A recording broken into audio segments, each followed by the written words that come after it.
ஒரு கார்த்திகை மாதம் கருக்கிருட்டு.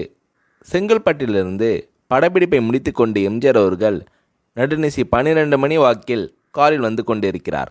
கண் விழித்தவாறே எம்ஜிஆர் அவர்கள் தனது காரில் வந்து கொண்டிருந்த பொழுது வழியில் போலீஸ் உடையில் நின்றிருந்த ஒருவரை பார்க்கிறார். எம்ஜிஆர் அவர்களின் கார் அந்த போலீஸ்காரரை கடந்து செல்கின்ற போது எம்ஜிஆர் அவர்களின் நெஞ்சில் பொறி தட்டுகின்றது. ஆளே நடமாட்டம் இல்லாத இந்த அர்த்தராத்திரியில் அந்த போலீஸ்காரர் பஸ்ஸுக்காக காத்து நிற்கிறார் என்பதை புரிந்து கொள்கிறார் எம்ஜிஆர் அவர்கள். உடனே தனது டிரைவரிடம் காரை நிறுத்த சொல்கிறார். கார் பின்னோக்கி வருகிறது. போலீஸ்காரர் அருகில் காரை நிறுத்தி கதவை திறந்து, ஏறுங்கள், எங்கே போக வேண்டும் என்கிறார் எம்ஜிஆர்.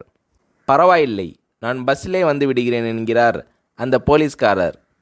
நேரமாகிவிட்டது, இனி இந்த ரூட்டில் பஸ் கிடையாது, ஏறிக்கொள்ளுங்கள் என்று எம்ஜிஆர் அவர்கள் வலுக்கட்டாயம் செய்ய போலீஸ்காரர் வேண்டா வெறுப்பாக எம்ஜிஆர் அவர்களின் காரில் ஏறுகிறார். காரில் லைட் போட்டு சாப்பிட்டீங்களா என்று கேட்டுக்கொண்டே தன் சீட்டுக்கு பின்னால் இருந்த பிஸ்கெட் பழங்களை எடுத்து கொடுக்கிறார் எம்ஜிஆர். இப்படி ஓசியில் பயணம் செய்வதில் எனக்கு உடன்பாடு இல்லை. இன்னும் நீங்கள் உண்ண சொல்லி வேறு என்னை இழிவுபடுத்தாதீர்கள் என்று அந்த போலீஸ்காரர் மறுக்கிறார். பொன்மனச்செம்மல் பூரிக்கிறார். இருப்பவனிலிருந்து இல்லாதவன் வரை படித்து பதவியில் இருக்கும் எத்தனை பேர் எனக்கு அது வேண்டும் இது வேண்டும் என்று எம்ஜிஆர் அவர்களிடம் வேண்டி பெற்று செல்கிறார்கள். ஆனால் சாதாரண பொறுப்பில் இருக்கும் இந்த போலீஸ்காரரின் நேர்மை எம்ஜிஆர் அவர்களை சிலிர்க்க வைத்து விட்டது. எம்ஜிஆர் அவர்களின் கார் தூரத்தில் வந்து கொண்டிருந்தாலும் காரின் நிறத்தையும் ஒளியையும் மனம் கமலும் ஓடிக்கான் வாசனையும் வைத்து இது எம்ஜிஆர் அவர்களின் கார் என்றும் கார் சென்ற தடத்தை தொட்டு வணங்குகின்ற அளவிற்கு புகழுடன் திகழ்ந்த நேரம் அது. அரை மணி நேரம் கார் சென்று கொண்டிருக்கிறது. ஆனால் அதுவரை எம்ஜிஆர் அவர்களை பற்றி பெரிதாக போற்றி புகழ்ந்து பேசாமல் அந்த போலீஸ்காரர் பொருட்படுத்தாமல் வந்ததே எம்ஜிஆர் அவர்களுக்கு அந்த போலீஸ்காரர் மீது மிகுந்த மரியாதை ஏற்பட்டது. நான் தான் எம்ஜிஆர் என்கிறார் புரட்சித் தலைவர். கேள்விப்பட்டிருக்கிறேன் என்கிறார் போலீஸ்காரர். பொன்மனச்செம்மலின் முகத்தில் கோபம் இல்லை. பதிலுக்கு புன்முறுவல் மலர்கிறது. என் படங்களை பார்த்திருக்கிறீர்களா என்று கேட்கிறார் எம்ஜிஆர். நான் சினிமாவே பார்ப்பதில்லை என்கிறார் அந்த போலீஸ்காரர்.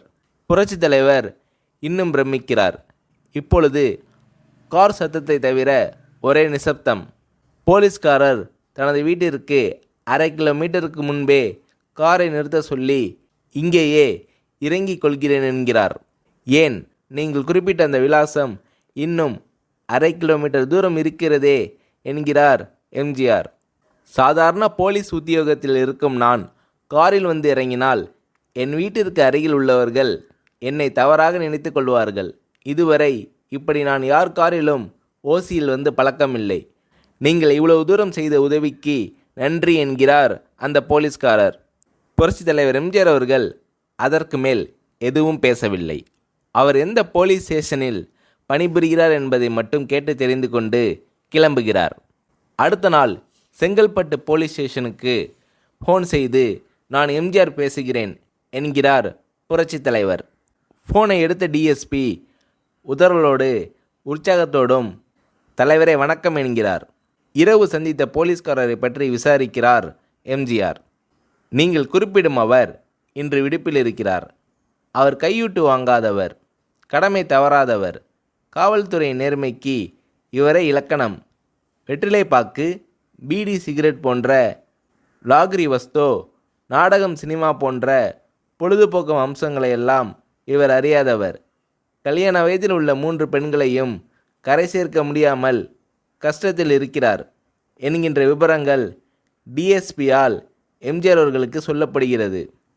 அவரை நாளை என் தோட்டத்திற்கு வர சொல்லுங்கள் என்கிறார் எம்ஜிஆர்.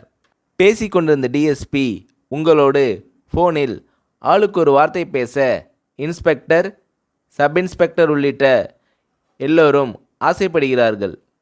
ஃபோனை அவர்களிடம் கொடுக்கலாமா என்கிறார் டிஎஸ்பி. புரட்சித் தலைவர் எம்ஜிஆர் அவர்கள் கொடுங்கள் என்கிறார். பேசுகிறார்.